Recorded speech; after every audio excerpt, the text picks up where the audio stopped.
नमस्कार, उत्तर प्रदेश के बुलेटिन में आप सभी का स्वागत है। आप सभी के साथ हाजिर हूं मैं कंचन। शुरुआत करेंगे यहां पर प्रस्तुत किया है, जिस दौरान उन्होंने कहा कि वो रक्षा, व्यापार, प्रौद्योगिकी और महत्वपूर्ण खनिजों के क्षेत्रों में साझा प्राथमिकताओं को आगे बढ़ाएंगे और समग्र साझेदारों को मजबूत करने के लिए नई दिल्ली के साथ मिलकर काम करने को उत्सुक हैं। साथ ही उन्होंने भारत और अमेरिका के बीच संतुलन स्थापित करने की बात कही है और कहा है कि हम सुरक्षा, व्यापार, ऊर्जा और प्रौद्योगिकी के क्षेत्र में अपनी साझेदारी को मजबूत करेंगे और 21वीं सदी को परिभाषित करने वाली अमेरिका भारत साझेदारी का निर्माण करेंगे।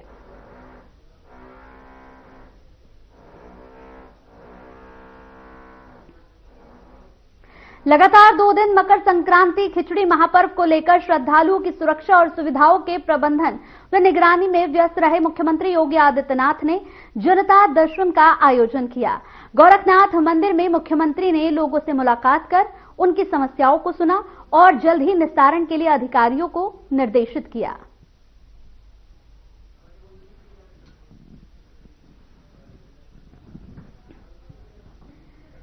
उत्तर प्रदेश के मुख्यमंत्री योगी आदित्यनाथ ने गोरखपुर में आयोजित पूर्वी क्षेत्र अंतर विश्वविद्यालय महिला बास्केटबॉल प्रतियोगिता का उद्घाटन किया। यूपी के मुख्यमंत्री योगी आदित्यनाथ ने कहा कि साल 2014 से पहले खेल और खेल प्रतियोगिताएं सरकार के एजेंडे का हिस्सा नहीं हुआ करती थी, अक्सर इसकी उपेक्षा होती थी। Inter university east zone women basketball tournament के आज के इस उद्घाटन कार्यक्रम में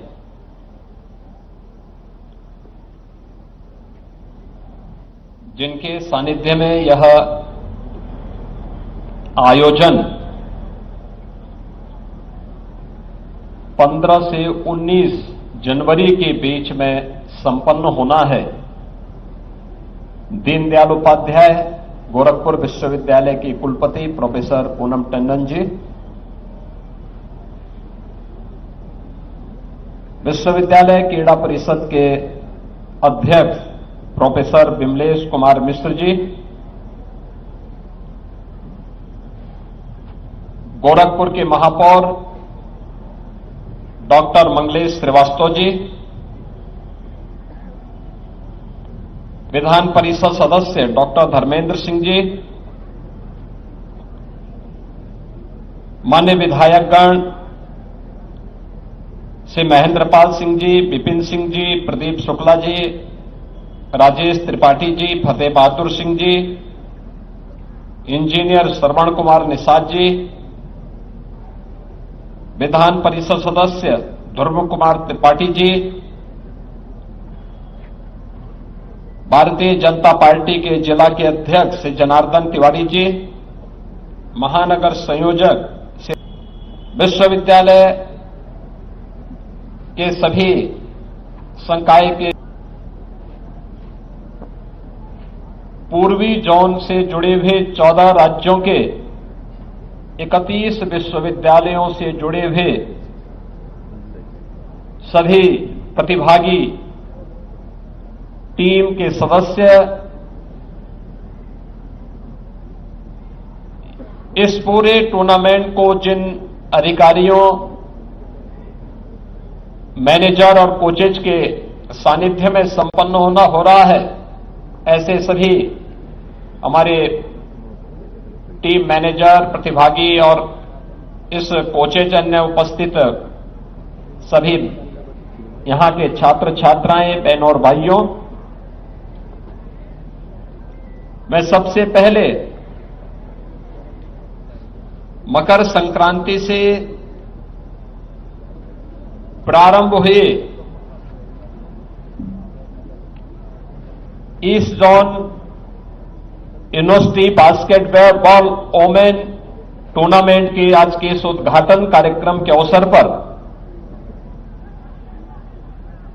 पूर्वी जोन से जुड़े हुए 14 राज्यों के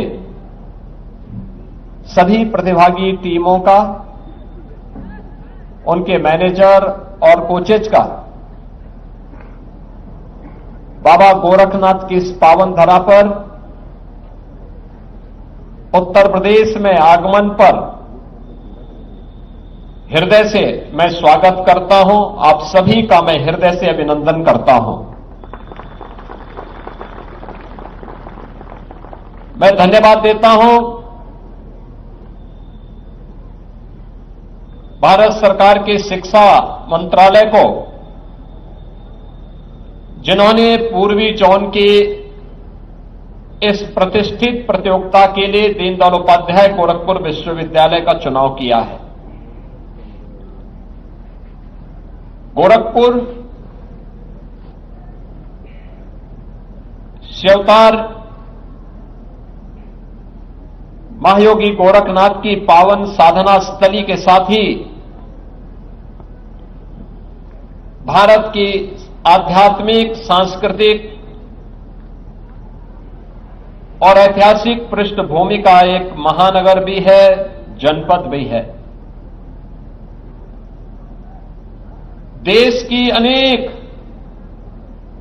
महत्वपूर्ण घटनाओं का साक्षी यह जनपद और यह क्षेत्र है। यह जनपद जहां भारत की अत्यंत आध्यात्मिक और सांस्कृतिक पृष्ठभूमि का जनपद है,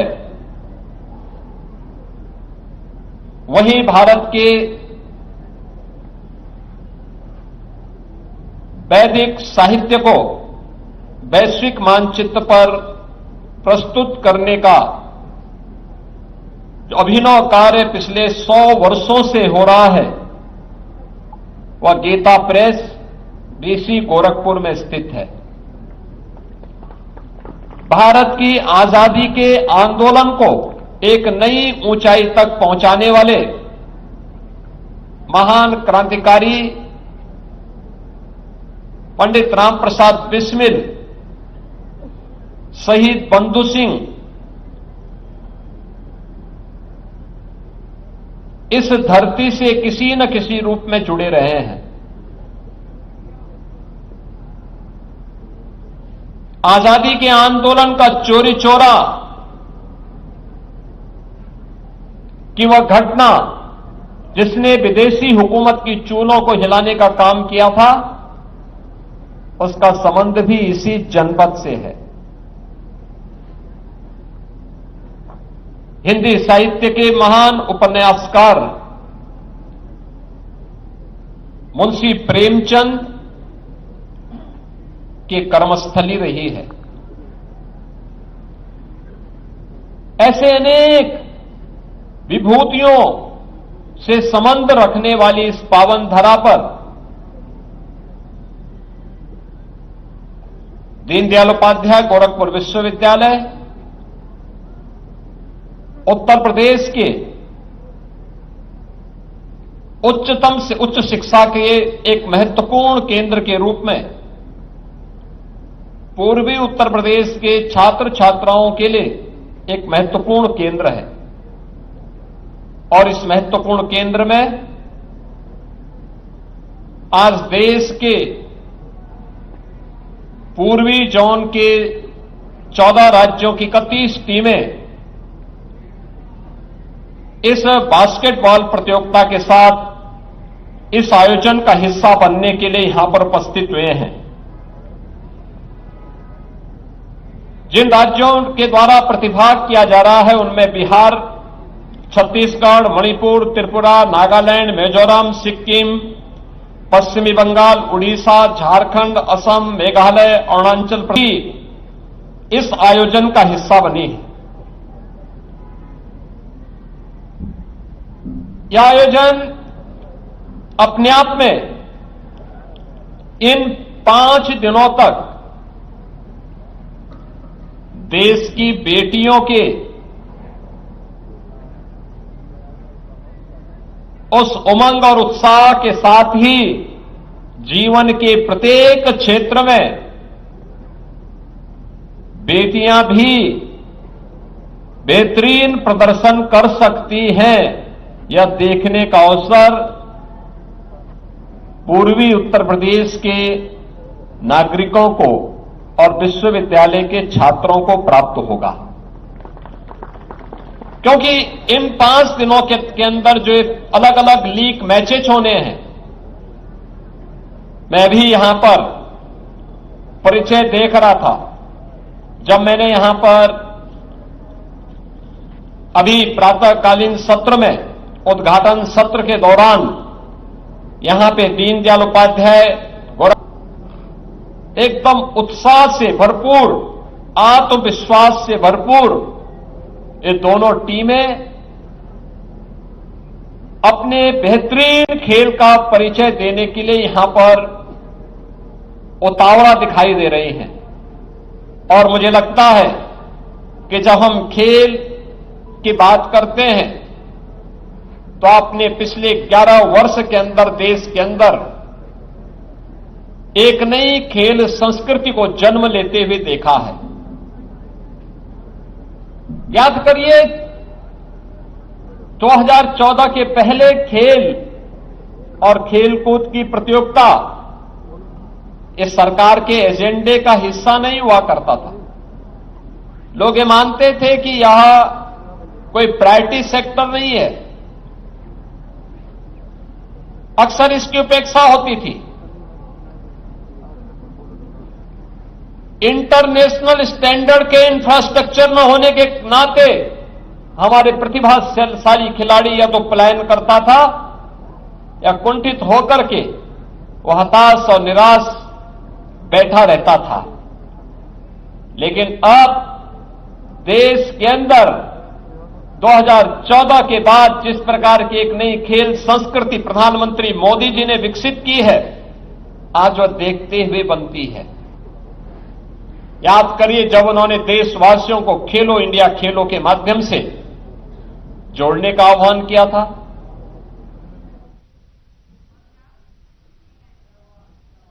चलिए यहाँ रुकते हैं एक छोटे से ब्रेक के लिए, जल्द हाजिर होंगे कुछ और खबरों के साथ।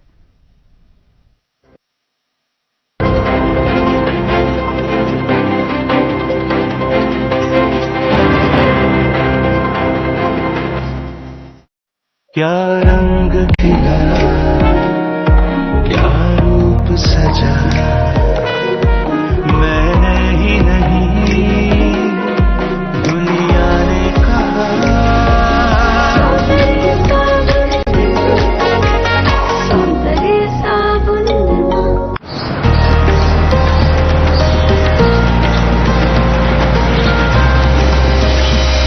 माघ मेले की भव्यता और पवित्रता का एक बार फिर विश्व देखेगा नया स्वरूप। करोड़ों श्रद्धालुओं के लिए परंपराएं वही और सुविधाएं नई, जहां पग पग पर आस्था और दिव्यता की मिलेगी अनुभूति। जब संगम की रेती पर संत महात्माओं की होगी उपस्थिति, 6 पावन पर्व स्नानों में अखाड़ों के संतों का समागम, पूरे विश्व में माघ मेले की महानता का होगा वर्णन।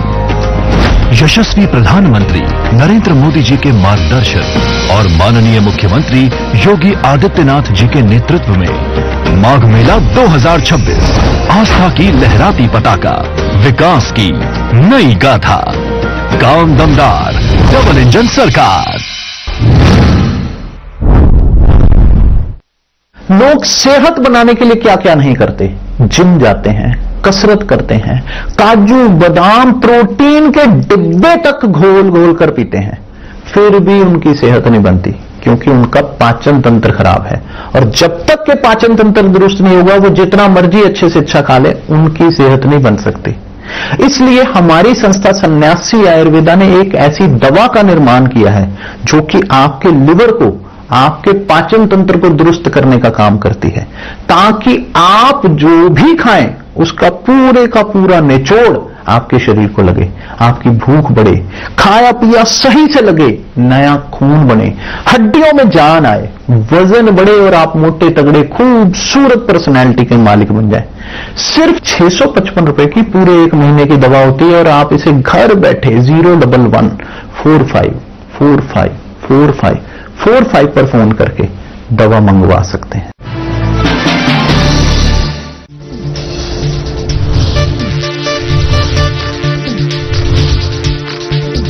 साधना इंस्टीट्यूट के छात्र हर साल नए नए जगहों पर नए नए संस्थानों पर काम करने के लिए जाते हैं, उन्हें प्लेसमेंट मिलता है और साथ ही साथ वो संस्थानों का और साधना इंस्टीट्यूट का नाम भी रोशन करते हैं। तो अगर आप इलेक्ट्रॉनिक मीडिया मास कम्युनिकेशन में अपना करियर बनाना चाहते हैं तो साधना इंस्टीट्यूट आपके लिए एक सबसे बढ़िया विकल्प है।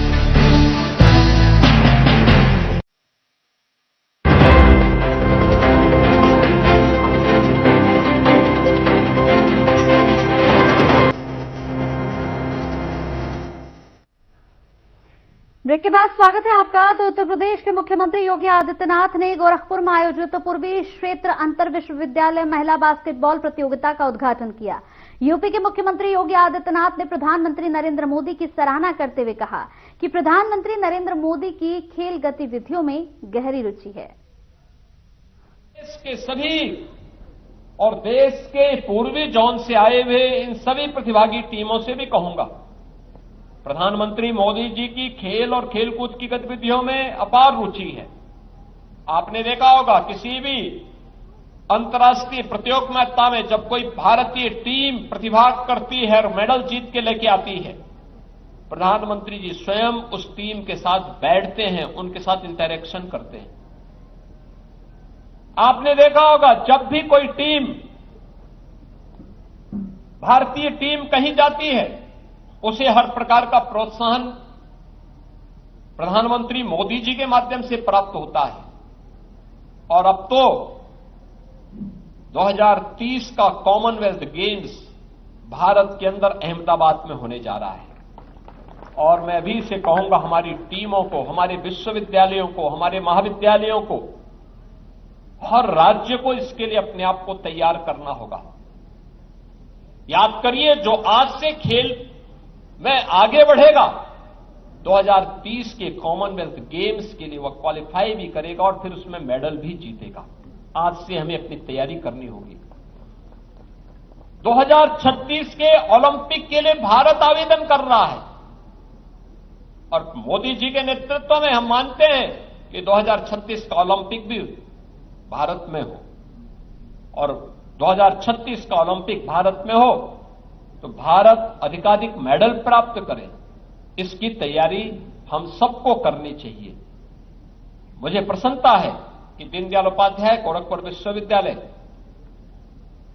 विगत दिनों में हुए कई खेल प्रतियोगिताओं में, जो इंटर यूनिवर्सिटी खेल प्रतियोगिताएं देश के अंदर हुई हैं, उन सब में उसने प्रतिभाग किया है और प्रतिभाग करने के बाद बहुत सारी प्रतियोगिताओं में भी विश्वविद्यालय की टीम ने मेडल प्राप्त किए हैं।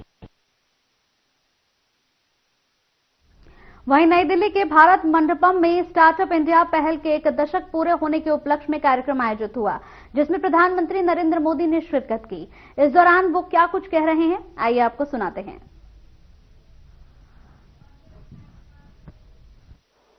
स्टार्टअप फाउंडर्स और इनोवेटर्स का ये समूह मैं अपने सामने नए और विकसित होते भारत का भविष्य देख रहा हूं।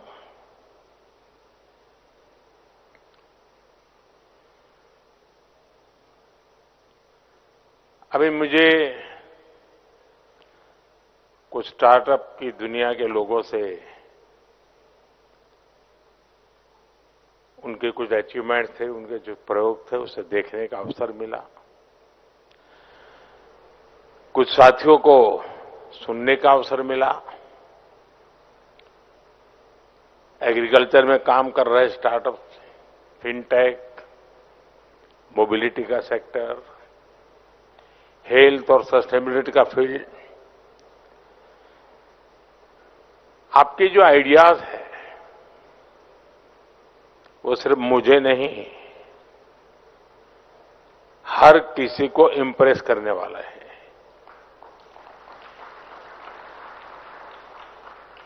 लेकिन मेरे लिए महत्व की जो बात है वो आपका कॉन्फिडेंस और आपके एम्बिशंस, ये मुझे ज्यादा इंप्रेसिव लगे।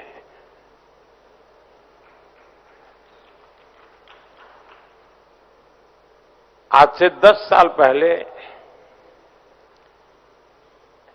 विज्ञान भवन में एक 500-700 नौजवानों के बीच में इस कार्यक्रम की शुरुआत की थी। रितेश यहां बैठे हैं, तब उनकी शुरुआत थी और उस समय स्टार्टअप की दुनिया में जो नए नए लोग आ रहे थे उनके अनुभव में सुन रहा था। और मुझे याद है कि एक बेटी जो कॉरपोरेट वर्ल्ड में अपनी नौकरी छोड़ के स्टार्टअप की ओर जा रही थी, तो नौकरी छोड़ के वो कोलकाता अपने मां से मिलने गई और मां से कहा कि मैंने नौकरी छोड़ दी है। तो मैंने कहा क्यों? ये सब उसने उस दिन सुनाया था विज्ञान भवन में। तो उसने कहा नहीं, बस अब तो मैं स्टार्टअप करना चाहती हूं। तो उसके मां ने जो उसको कहा वो उसने सुनाया था। उसने कहा सर्वनाश,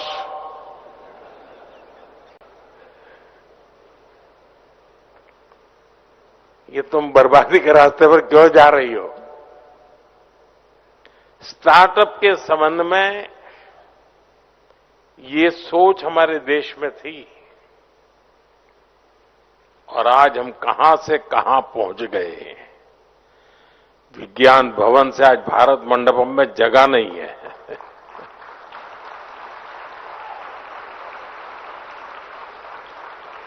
और मेरा सौभाग्य है कि मुझे इस एक सप्ताह में ही देश के नौजवानों से दूसरी बार मिलने का मौका मिल रहा है। अभी 12 जनवरी को युवा दिवस पर मैं देश भर से आए हुए करीब 3000 युवकों से 2-2.5 घंटे तक उनको सुनता रहा था, उनके साथ बैठा था। और आज मुझे आप सबको सुनने का और मेरे देश के नौजवानों को उनकी शक्ति के दर्शन करने का मुझे सौभाग्य मिला है। साथियों, सबसे अहम बात यह है कि भारत के युवाओं का फोकस रियल प्रॉब्लम सॉल्व करने पर है। हमारे वो यंग इनोवेटर्स जिन्होंने नए सपने देखने का साहस दिखाया, मैं उन सभी की बहुत बहुत सराहना करता हूं। साथियों, आज हम स्टार्टअप इंडिया के 10 साल पूरे होने का माइलस्टोन सेलिब्रेट कर रहे हैं। 10 साल की ये जर्नी सिर्फ एक सरकारी स्कीम की सक्सेस स्टोरी नहीं है। ये आप जैसे हजारों लाखों सपनों की जर्नी है। ये कितनी ही कल्पनाओं के साकार होने की यात्रा है। आप याद करिए, 10 साल पहले हालत क्या थे? इंडिविजुअल एफर्ट्स और इनोवेशन के लिए बहुत गुंजाइश ही नहीं थी। हमने उन परिस्थितियों को चैलेंज किया। हमने स्टार्टअप इंडिया प्रोग्राम लॉन्च किया। हमने युवाओं को खुला आसमान दिया और आज नतीजा हमारे सामने है। सिर्फ 10 साल में स्टार्टअप इंडिया मिशन एक रिवॉल्यूशन बन चुका है। भारत आज दुनिया का 3rd लार्जेस्ट स्टार्टअप इकोसिस्टम है। चलिए, इसी के साथ इस बुलेटिन में मेरे साथ इतना ही। नमस्कार।